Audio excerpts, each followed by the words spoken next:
Good evening, everybody, and welcome to tonight's Facebook Live event. For those of you who have tuned in before, and for new viewers, welcome to everyone on behalf of Icon Cancer Centre. I'm Dr. Ian Irving, Icon's Chief Medical Officer, and also a practicing clinical haematologist at the Wesley Hospital and Icon Cancer Centre's Wesley and Mackay. Today is World Cancer Day, and every year on the 4th of February, the world unites as part of World Cancer Day to provide education and support to those going through a journey with cancer, and of course, paying tribute to those who are helping cancer sufferers treat and overcome their condition. In 2025, the theme for World Cancer Day is United by Unique. And in reference to that theme of United by Unique, tonight's Icon Facebook Live series is going to delve into the world of rare cancers. We've got two very qualified speakers tonight. Firstly, James Macedo from Rare Cancers Australia. James is the Rare Cancer Australia Navigation Program Lead. He has great experience in dealing with patients and the Australian healthcare system in dealing with all sorts of cancers. They've been a fantastic organisation for a number of years, Rare Cancers Australia, that have helped an innumerable number of patients to gain treatment. And we thank Rare Cancers Australia for partnering with Icon Cancer Centres to sponsor tonight's event. And we thank you, Jane, for coming along to share your knowledge with us. Secondly, we have Dr. Vlad Andelkovic. Now, Vlad is an experienced medical oncologist who works at Icon Cancer Centre South Brisbane, as well as Princess Alexandra Hospital. He has specific interest and expertise in breast cancer and lung cancer, and in addition, takes on a portfolio that includes numerous rare cancers and clinical trials, with a particular focus on sarcoma, which is, as we'll hear about later on, a particular rare and aggressive form of cancer. So, Vlad, thank you so much for joining us tonight to share your expertise. Evening, Ian. Thanks for inviting me. As usual, thank you very much for joining in. Certainly, we want your questions. Please, through the chat function, enter your questions. We don't, of course, want to get into specific medical advice for specific clinical problems. That those sort of things are always best sorted out by your treating clinician. But any other question, whether it be general or nuanced, please enter the question through the portal. For the question, we'll try and get to as many questions as we can as the evening goes on. For those questions we don't get to, we will put a transcript of answers on at the Icon Cancer Centre Facebook Live page. Like always, tonight's session is being recorded, and after we close tonight, we will have a recording on the Icon Cancer Centre Facebook website for you to share and to watch at your leisure. So that's enough from me. I think what we need to do now is get on to hearing from our experts. So I'm going to ask you first, Jane. Thank you again for joining us, but can you tell us, what is a rare cancer? What actually makes a cancer rare? And perhaps you could give some examples of rare cancers to the audience, please. Thank you, Ian, and good evening to everyone joining us tonight. It's great to be here. So rare and less common cancers themselves, they have a relatively small number of patients per cancer type, but collectively, it is equated to the third most diagnosed cancer in Australia last year, behind breast and prostate cancer.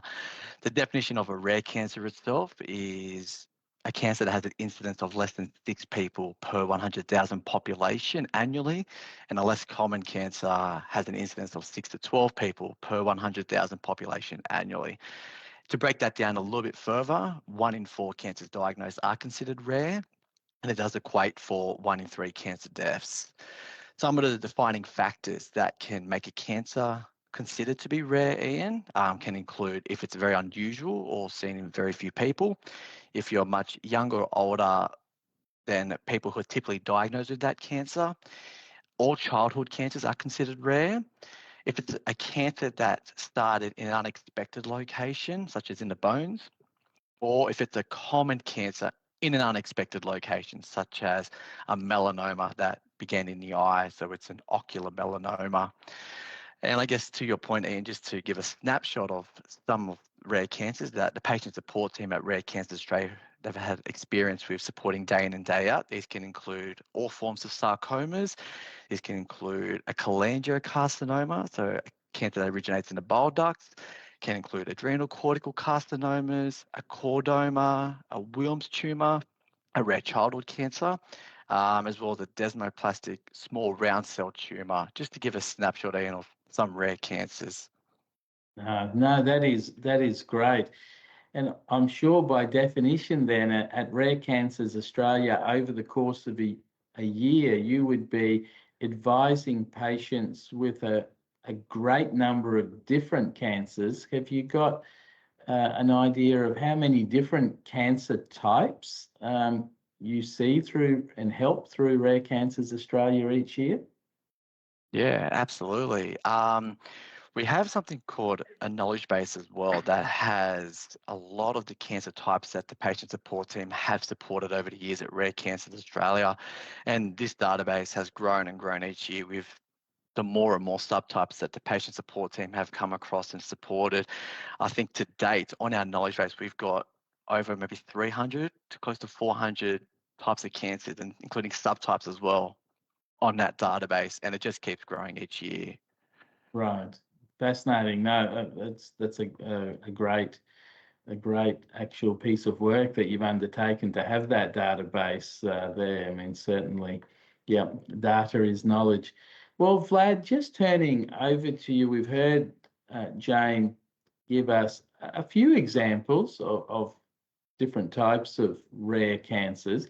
Could you walk us through then how rare cancers are treated, perhaps first with a view to talking about how sarcoma is treated, or what is sarcoma, first of all, for those of us outside of medical oncology who don't treat that malignancy, and how it's what it is and how it's treated. Yeah, so sarcoma is a type of cancer that originates from mesenchymal tissues. So those are the deeper structures, which are usually supportive tissues in the body. So unlike most of the cancers, so 99% of the cancers normally originate from the surface of the tissues, so the skin or inner layers inside of the stomach or glands in the lung. Only 1% originate from these deeper tissues, which are sort of the fatty tissue, the scar tissue, or bones or cartilage. And out of this 1% cancers, they're divided into more than 100 little subtypes. So each of them is considered rare or even ultra rare type of cancer. They vastly different in their behavior and the response to treatment. So when we talk about treatment options, I guess it depends on the stage first. So if it's a localized disease, the general oncology principles apply, and the surgery is the mainstay. So trying to remove the whole cancer in one go is the best chance of cure.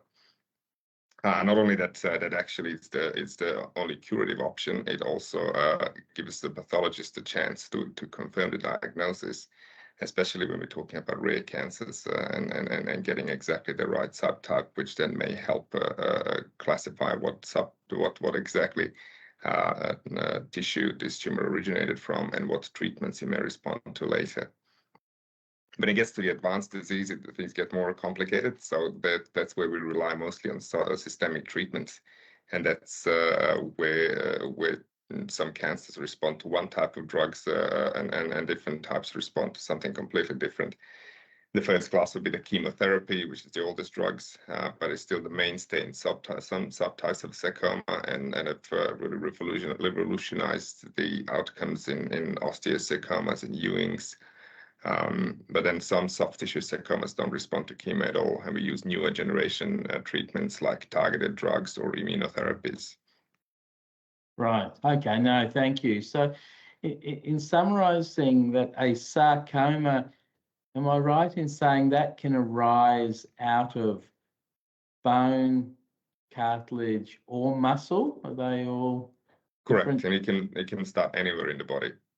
Anywhere in the body. Okay. And with the bone sarcomas, that's also broken up into a few different subtypes, and is that where Ewing sarcoma, for example, comes in? That's right. So osteosarcoma, Ewing sarcoma, chondrosarcoma are the three most common subtypes, and they vary in their behavior in the age group when they occur. So Ewing's and osteosarcomas are most often diagnosed in adolescents, young adults. Ewing's in children, whereas chondrosarcoma is the adult type of sarcoma, so it's more common after 40. Right, and you've gone through the treatment of including surgery, chemotherapy, targeted agents. Those just changing tact a little to a different form of rare cancer. Jane introduced us to this cancer earlier on.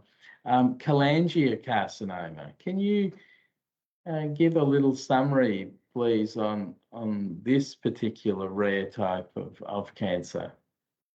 Yeah, cholangiocarcinoma is a cancer that originates from the bile ducts. So it can start in the liver, so from the bile ducts that are within the liver, but also it can start in the bile ducts that are outside of the liver and all the gallbladder. It's a quite aggressive type of cancer because it doesn't give symptoms early, so it's often diagnosed in the late stage. And traditionally has not been quite responsive to chemotherapy on its own.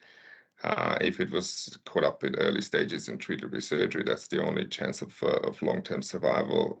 But generally with chemotherapy only, there's a modest increase in survival. There has been some advances recently in the targeted therapies now, which target specific mutations that are common in cholangiocarcinoma. And recently, we also had approval for immunotherapy to be added in the first line in combination with chemotherapy, which has also improved survival for these patients. Okay, so immunotherapy is active in cholangiocarcinoma, is it, Vlad? It is. So it's actually one of the less common instances where the gastrointestinal tumors are responding well to immunotherapy. So in bowel cancer and pancreas cancer, we didn't really have much progress with immunotherapies, but cholangiocarcinoma is one of the gastrointestinal cancers where immunotherapy has made the difference. Okay. And the targeted therapies for cholangiocarcinoma, are they only if patients have specific mutations on genetic screening, or is it for targeted therapies work for all cholangiocarcinoma types? No, so there's specific mutations or gene fusions, so gene abnormalities that we can detect on genomic testing of the tumor. That's why genomic testing for patients with cholangiocarcinoma is considered to be part of the standard diagnostic testing. And about half of the patients, especially the ones that have cholangiocarcinoma originating in the liver, will have some of these mutations which are potentially targetable after they progress on chemotherapy. Right. Okay. No, thank you. No, it's a great snapshot, and I'm sure we're already getting questions come in from our audience, and I'm sure we'll throw back to you with some of those questions a little bit later in the evening, Vlad, as we delve even deeper into the treatment of some of these rare cancers. But just before we do that, just to to go back to Jane, and certainly to the audience, I say, please keep your questions coming in. We will try and get to as many questions as possible, particularly in the second half of the evening. Now, Jamie, we've already touched that rare cancers don't necessarily involve large numbers of patients. And in turn, it often means that there is less support, there are less services. It's more difficult for patients to source education and information about the cancers, and also some of the costs of treatment and seeking out treatment can be high in rare cancers. Can you tell us what sort of support services are available, both through Rare Cancers Australia and from other organisations, to help people through a diagnosis with a rare cancer? Yeah, absolutely. So yeah, as you just mentioned, Ian, that rare cancer patients often do face those significant inequities and barriers that make diagnosis and treatment and care especially challenging for them. Due to the rarity of their conditions, this often leads to delayed or missed diagnosis, and as well as a lack of specialised care and support. And those disparities are compounded by significant emotional and financial burdens, which results patients and their families feeling very isolated and unsupported during that time. And that's where the patient support team at Rare Cancers Australia can have an impact on patients and carers' lives. Specifically through Rare Cancers Australia and our patient support team, our patient programs provide a 360-degree tailored support service to the patient and the carer. And what really matters to them, it matters to us. And that's why we would make sure we personalise care to the patient and or carer. Our supports come under 3 domains. It could be financial practical support, it could be psychosocial support, or clinical navigational support. Just to give a snapshot of each of those domains, with the financial practical support, we can address the short-term and long-term kind of costs incurred due to a cancer diagnosis. The Rare Cancers Australia itself can provide some limited short-term support to help patients address the financial toxicities they incur, whether it's travelling to and from treatment, whether it's access for treatment or pharmacy costs, etc. But then sometimes patients need to access, a specialised therapy, a targeted therapy that could be, quite significant in cost because it's not subsidised for their cancer type. So together with the patient, we can link them up with our patient treatment fund. I'll talk to them about that, which is similar to a GoFundMe. It's a crowd fundraising platform, and together with the patient and their families, we can drive the fundraising page to help the patient to get access to treatment due to that financial toxicity that's incurred. The psychosocial support is really important as well. It could be just having someone from the patient support team at the end of the phone talking to the patient and carer day in and day out. It could be linking the patient or carer into our support groups. We offer monthly support groups, and we have 7 specialised support groups: sarcoma, GIST, so gastrointestinal stromal tumour, thymoma, adrenal cortical carcinoma, gynecological cancers, carers, and a Rare Connect support group. So that's the platform to bring together people with differing diagnoses, which I didn't mention earlier. And we also have the ability to link patients for peer-to-peer support, and it's really powerful to be able to do that, so patients can minimise that feeling of isolation and improve that connectiveness to other patients and to be able to be guided through their cancer trajectory. The last domain was clinical navigational support, and that could be equipping patients with information. It could be helping patients to understand treatment options, but mainly just by providing them information about what Vlad mentioned earlier in regards to genomic testing avenues or things such as the Australian Rare Cancers portal. We also can navigate clinical trial options, but also help patients to link in with specialists such as Vlad, who have the expertise with their cancer type as well. And the patient support team is very well equipped and very well aligned to other support services. So we are the navigational experts and can link patients up to additional support services as well for some additional support if we feel there is some kind of need there as well. Right. No, thank you, Jane. That's excellent. So, it's a very comprehensive answer, and and clearly there are or in many different ways in which support is given to a patient.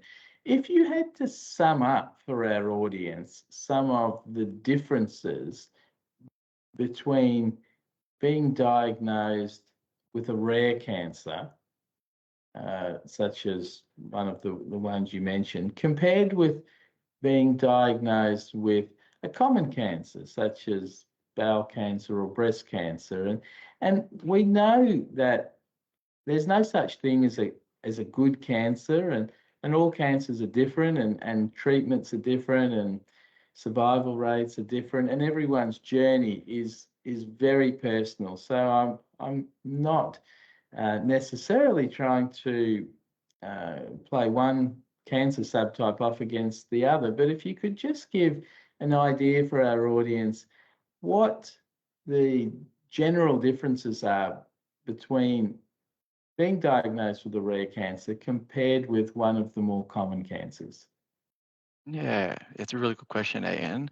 I think some really key themes to kind of highlight in that topic itself is the barriers that are faced, unfortunately, with the rare cancer population in comparison to the common cancer communities. And these barriers can include things such as access to information, because with a rare cancer diagnosis, there's very limited information in the literature about the cancer diagnosis. In comparison to common cancer, there's a bit more. Also, we could talk about the financial toxicity that's incurred with a rare cancer diagnosis. That means patients with rare cancer have to pay a lot more out-of-pocket costs to access treatments, out-of-pocket costs to access scans. There's a lot more financial toxicity. And in today's day and age, on top of cost of living, it's really toxic and overwhelming for the patient communities.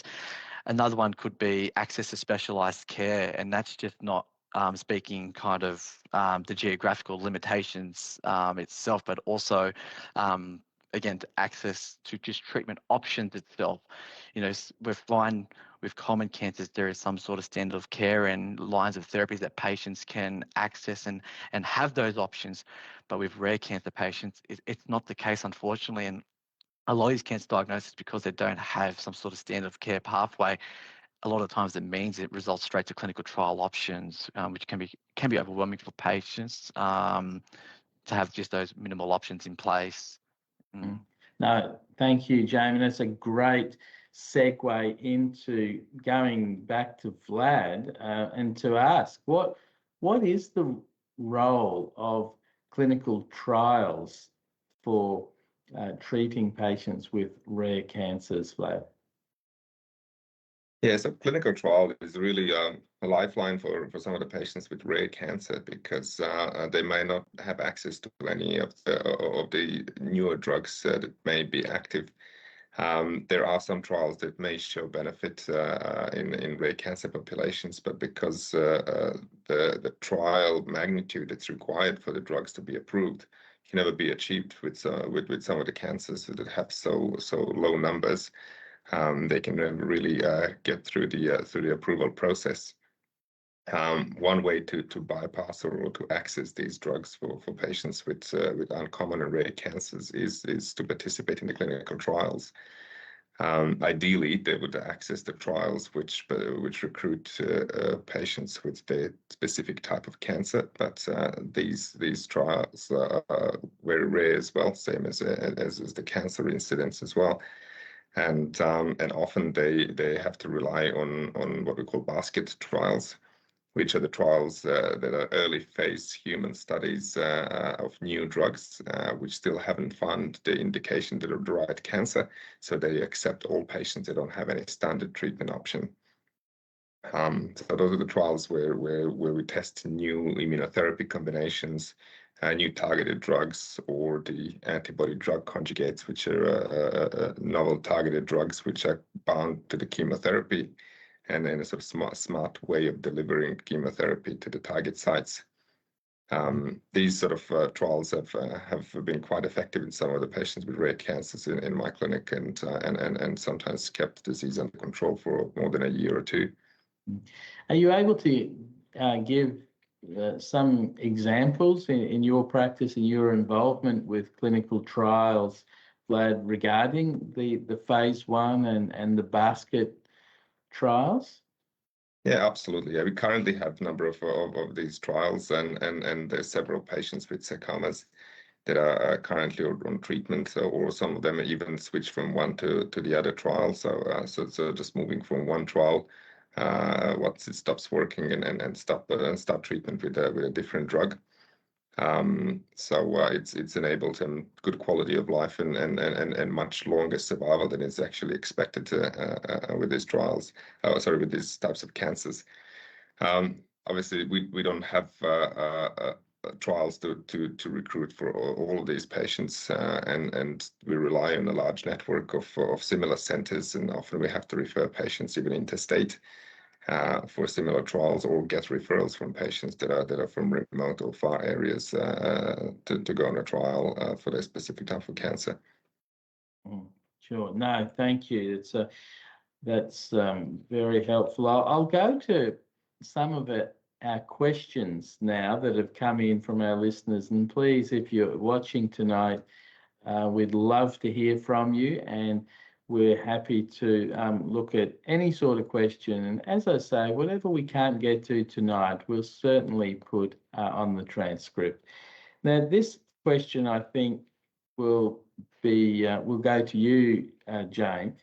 And it's a question that's come in about why do new cancer drugs take so long to be approved in Australia? And I know as a treating hematologist, it is very frustrating, and we go to international meetings and we read journals, and there are all these new breakthroughs and combinations of medications and drugs and immune therapies, and it can often be quite a time before they are approved in Australia, and we as Australian specialists are able to use these treatments. And certainly from a clinician's point of view, it's very frustrating. I know there are some moves afoot, and there's been a consortium that I think includes Icon Group and Rare Cancers Australia of presenting to the government the idea of an interim cancer drug fund that would be a way of funding anti-cancer medications prior to their full passage through the system, and hopefully that would expedite some drugs, but it's not going to solve the problem totally. But perhaps, Jane, you could give an answer to our listener about why it does take so long for new anti-cancer drugs to be approved. Yeah, it's a really good question. And a lot of it has to do with the HTA, the Health Technology Assessment as well, and how they kind of go through the processes with getting drugs should be approved through here in Australia. So the TGA, the Therapeutics Goods Administration, by the time a drug can be kind of identified through and listed through that process, it can still take quite a lengthy time, like up to 2 years before the general public can get access to that drug via, a subsidized route.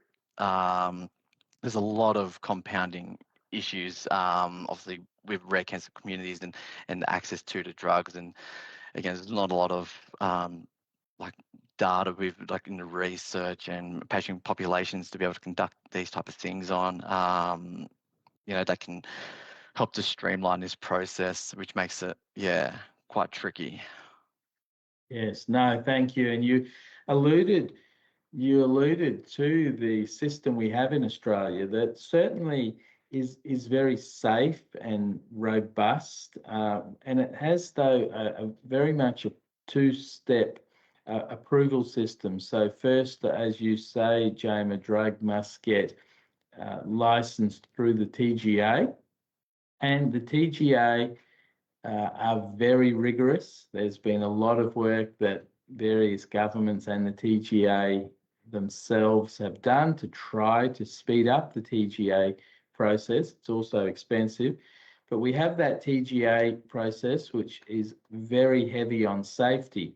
And then there is a second stage, which you alluded to, can really be where the delays kick in, which is through the PBAC to have the drug listed on the PBS and so is subsidised and affordable for patients. And to be listed on the PBS, the manufacturers, the companies that have brought these drugs to market need to show cost effectiveness of the drug as well as efficacy. It's a lot of clinical trial evidence, a lot of economic evidence that needs to be presented to the PBAC. And it's only after getting through that second step in the system that a drug can be listed. So it's a bit of, from both of us, a convoluted answer. I think we all agree in the cancer care community that it is too long and slow a process. And so that Australia does not get left behind, and so our patients and our citizens don't receive inferior cancer care compared with overseas, it's absolutely imperative that we shorten those timeframes. And I think there are a lot of people within the system trying to do just that. Going over now to a more technical question, and I'll throw this to you, Vlad. We've had one of our viewers ask about leiomyosarcoma, and in particular, are there any new treatments for leiomyosarcoma? Perhaps before you go into the new treatments, you could explain to our audience what exactly leiomyosarcoma is, and then tell us, are there any new treatments for this condition? Yeah, sure. So leiomyosarcoma is one of the more common subtypes of soft tissue sarcoma. It's a tumor that originates from the smooth muscle. So those are the muscles that build the walls of the gastrointestinal tract, of all the hollow organs of the uterus, and the blood vessels as well. So again, it's a tumor that can originate anywhere in the body because there's blood vessels everywhere. Probably most common site is actually the uterus, where from sort of tumors similar to fibroids, but there's a malignant variant of fibroids called uterine leiomyosarcomas. These tumors can vary in their aggressiveness, can sometimes be relatively indolent and slow, but they can also be extremely aggressive and have quite fast evolution to move to a metastatic stage. They're actually considered to be quite resistant to both systemic therapies and radiotherapy. They are still treated with chemotherapy in the first line, with a response rates of about 20% to chemotherapy drugs. But generally, they have been resistant to immunotherapy. So there have been several trials with new immunotherapy drugs, which show that leiomyosarcoma might be one of the immunotherapy cold tumors. So it doesn't seem that the standard immunotherapies that work in melanoma and lung cancers have any effect in leiomyosarcoma. We had some trials with a targeted drugs recently, and there was one of the trials last year, which was a drug combined with the chemotherapy. Again, unfortunately, disappointingly, it did not show improvement in survival. So at the moment, we still rely on the chemotherapy, even though it's got fairly modest efficacy. We're looking at some of these newer drugs or immunotherapy combinations to find and bypass these resistant mechanisms in leiomyosarcoma. But unfortunately, of the novel drugs, there hasn't been any that has changed the approach in treating leiomyosarcoma. Mm-hmm. Okay. With some of these rare cancers, not just limited to leiomyosarcomas, but all rare cancers, you've outlined a number of different examples tonight, Vlad, to illustrate just how difficult it is to treat these cancers. And they often don't respond to even some of the newer wonderful treatments, such as immunotherapy. So does gene sequencing and molecular testing and sequencing play a role in rare cancers, and if sort of genetic testing of the cancer looking for somatic mutations does play a role to treat rare cancers, can you outline how it should be used and how you use genetics in your everyday practice, Vlad, to treat patients with rare cancers? Yeah, absolutely. So I think it's an essential part of the working up patients with rare cancers and particularly sarcomas. It has double benefit. So basically, molecular testing means testing the DNA of the tumor cells and identifying what mutations has tumor developed as it turned from benign to malignant cell. Some of these genetic mutations can actually be a weak spot for the tumor and may respond to newer targeted therapies, which may be attacking that particular mutation and stop tumors from growing. But in addition to that, testing the DNA of the tumor also gives us the sort of genomic signature and sometimes can confirm or even change the diagnosis. How often with these rare tumors we end up with no really exact subtype of the tumor or where the tumor originated from or where to class it in. We had cases where a patient was diagnosed with sarcoma, which usually doesn't have really good systemic options. And then on genomic testing, we could see that the profile actually doesn't fit with sarcoma and it's a melanoma. And then patient all of a sudden has the treatment options and responds amazingly well to immunotherapy. It's not just about accessing the trials, but the main sort of goal of doing genomic testing is then really linking the patient's tumors to the clinical trials and the new drugs that may be active in those specific subtypes. So the way we can access genomic testing for free now is through the large nationwide project, which has been initiated from the Omica, a company in Sydney, which has large research interest in genomic testing, and they have large government and industry funding to allow all patients in Australia to get free genomic testing if they have a diagnosis of advanced malignancy. This does not only apply to the rare cancers, so this is all for common cancers as well. So this is something that I use routinely in my clinical practice. Right. And when you use those sort of genomic testing, whether it's Omico or another provider, when in a patient's cancer journey, Vlad, do you do the testing? Is this at diagnosis or after multiple relapses, or is there a particular time point? With the rare cancers diagnosis, I would do that as soon as they're diagnosed with the advanced disease, or sometimes even if they had a resection, but it was a marginal resection, and we know that the risk of recurrence is high, and we're dealing with the aggressive tumor, high grade, and then we might do it even earlier. But definitely, if they have metastatic disease diagnosed and they're starting on a palliative systemic therapy, it's part of the discussion I have with them. With the more common cancers where we have several treatment options, like in breast cancer, I'd usually do it after one or two treatments have failed. But the rare cancers earlier. Earlier, excellent. No, thank you.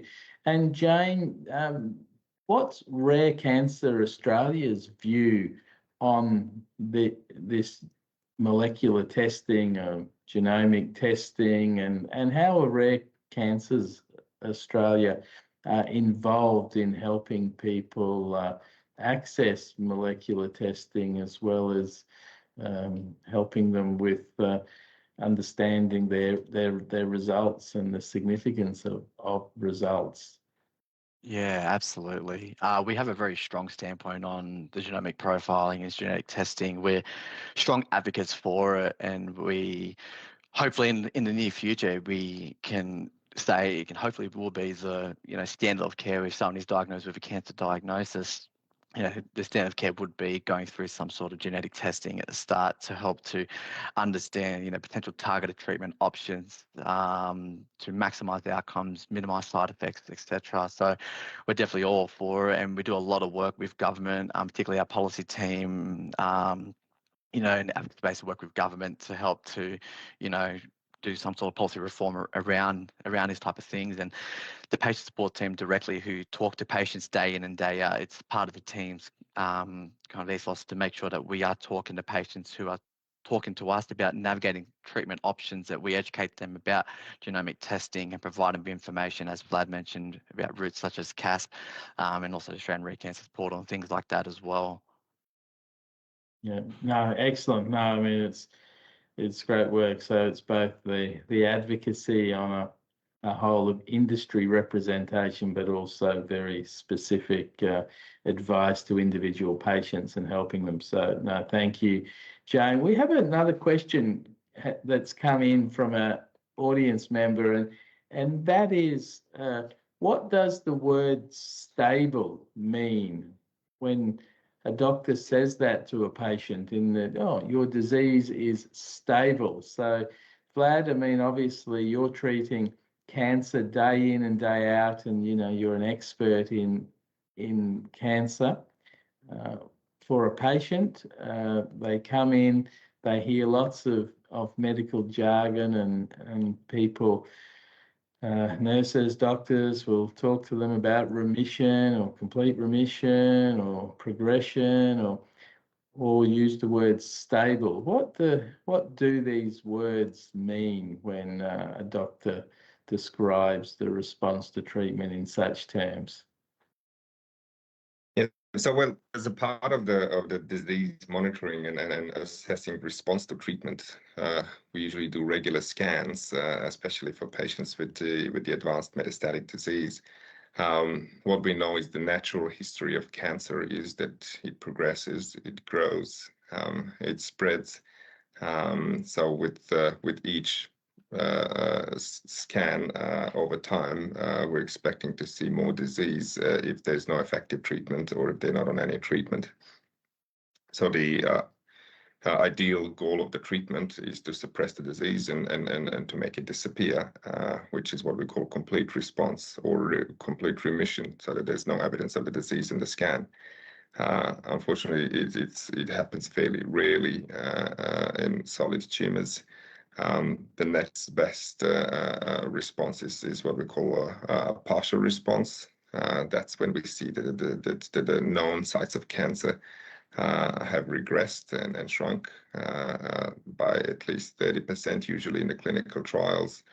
And that's considered, a marker or surrogate for improved survival as well. So patients that have a reduction of the cancer are likely to have biggest, most benefit from the treatment. The next best thing is stable disease. So that's not a significant shrinkage, but not a significant growth. Again, in the trials, that's quite highly specifically determined what characterizes stable disease. So it can't be more than 20% increase, and it's not less than 30%. And that's what we usually call stable. Or sometimes when the radiologist said it's exactly the same, which is still considered that the treatment is working, because we know without treatment, the cancer is likely to get bigger with time. Yes. And then, unfortunately, some cancers will not respond to treatment and the disease will progress despite treatment. That's what we call progressive disease. Yes. No, thank you, Vlad. No, it's very, very clear, and I'm sure it'll be very helpful for all of those tuning in. We've come towards the end of tonight's session. Thank you again to both of our speakers. I'm going to throw to each of you one last time if there is any last message you'd like to deliver to our audience on this World Cancer Day, with the theme being United by Unique, 4 February each year being World Cancer Day. So starting with you, James, is there any last message you want to deliver? Absolutely, yeah. And thank you for everyone this evening as well. Really appreciate it, and big privilege to be here, be able to talk to this theme. But my message would be that you are not alone during this time, and Rare Cancers Australia are here to guide each and every one of our patients who are diagnosed with rare and less common cancers, and to guide and support them through the difficult journey and experience that it does put in front of them. So we are here, the patient support team, to listen, to help, to support, and just want to say that you are definitely not alone. Right. No, thank you. Great words. And Vlad, as we wrap up tonight, you get the last word. Is there any particular or message or bit of medical knowledge you want to impart to tonight's audience before we close? Yeah, look, I mean, I think I might forget to mention one important part for the treatment of rare cancers is that the outcomes are usually improved when patients are treated in high volume centers. So if anyone is diagnosed with a rare cancer, it's really important that they see someone who is actually experienced or who has seen these patients or is a part of the network and a multidisciplinary team which manages these rare cancers, whether it's a surgeon, whether it's an oncologist, but someone who actually has expertise and interest. Not only that the outcomes are improved, but then automatically they will become a part of the network, both nationally and internationally, of patients and specialists that deal with these types of tumors. And as Jamie said, that certainly affects not only the outcomes, but that sort of a sense of isolation with diagnosis of rare cancer. Yes, no, thank you, Vlad. Well, again, thank you to both of you, Jane Macedo from Rare Cancers Australia and Dr. Vlad Andelkovic, medical oncologist, Icon Cancer Centre, South Brisbane and Princess Alexandra Hospital. Thank you to Rare Cancers Australia for supporting tonight. It's been wonderful on World Cancer Day 2025 to be able to partner with such a wonderful organisation to bring you tonight's Facebook Live event. For those of you tuning in, I hope this has been useful. I'm sure you found both speakers highly entertaining. Don't hesitate to rewatch the event or share the event. There will be a recording on the Icon Cancer Centre Facebook website very shortly. So please, on the Icon Cancer Centre Facebook page, you will have access to tonight's discussions, as well as our previous Facebook Live events. We've been doing these events for a few years now with the goal of bringing the cancer community together and educating as many people as we can about this dreadful disease, so that one day certainly we can make cancer history. So thank you again to everyone who's participated tonight. Thank you for your questions. I will bid you good night and look forward to joining everyone again at our next Icon Cancer Centre Facebook Live event in a couple of months' time.